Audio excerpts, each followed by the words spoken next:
comment se finance WeChat? Question intéressante.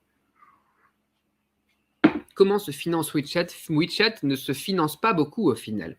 WeChat, donc, qui est la plateforme de messagerie instantanée et de pas mal de choses, qui est tout un écosystème au final, en Chine.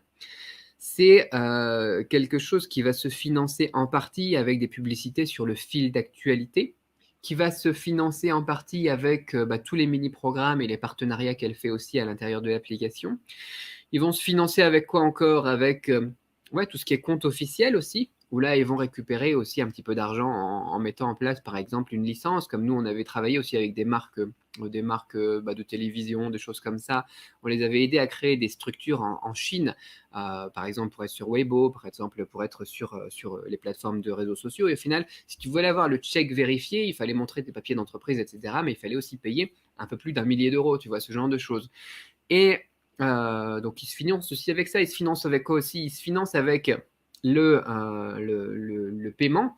C'est-à-dire que si tu veux faire des retraits du système, de l'écosystème WeChat, il commence à y avoir des frais qui sont de 0,01% ou un truc comme ça, ou 0,1%, donc 1 millième, ou je sais plus quoi. Enfin, c'est très léger, mais ça te pousse au final à laisser ton argent sur leur plateforme. Et c'est ça qui est important, et c'est ça au final qui va financer WeChat et qui va financer au final la maison mère. Parce que WeChat, c'est pas juste une application comme ça, comme on pourrait dire Facebook ou comme on pourrait dire, je sais pas moi, Twitter, tu vois. WeChat, ça fait partie d'un écosystème entier qui est le système de Tencent. Tencent, c'est eux qui, qu'est-ce qu'ils font comme logiciel? Ils font plein de jeux vidéo, par exemple. Ils ont plein de jeux vidéo, je sais pas si vous connaissez des trucs comme PUBG, etc.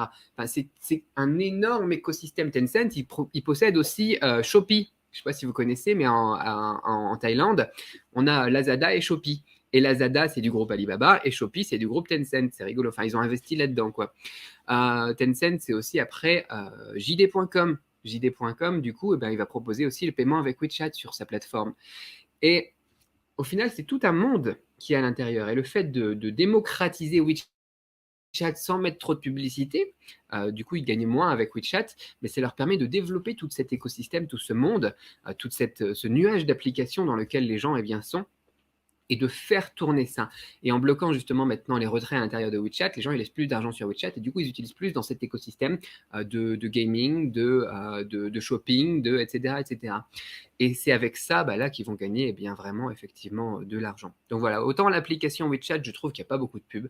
C'est vraiment sous-monétisé par rapport à certains trucs occidentaux qu'on peut avoir, comme Instagram, tu switches, tu as une publicité tous les 5 posts, quoi. C'est juste agaçant, quoi. Ici, pas du tout, quoi. Pas du tout. Donc, comment est-ce qu'ils réfléchissent ça? Leur stratégie, elle est beaucoup plus lointaine. C'est vraiment, ils voient vraiment la big picture, hein, les Chinois, dans ce genre de société. Au final, ils voient les choses de loin. Et c'est des vrais stratèges. Ils n'ont pas envie que les gens ils se délaissent un petit peu de WeChat en se disant ah, il y a trop de pubs, ah, ça marche pas, ça m'énerve ou n'importe quoi. Ils veulent qu'il y ait de plus en plus de gens, même s'ils gagnent moins avec ça, parce que ça fait partie d'un ensemble de choses. Et ça, c'est très intéressant comme question du coup.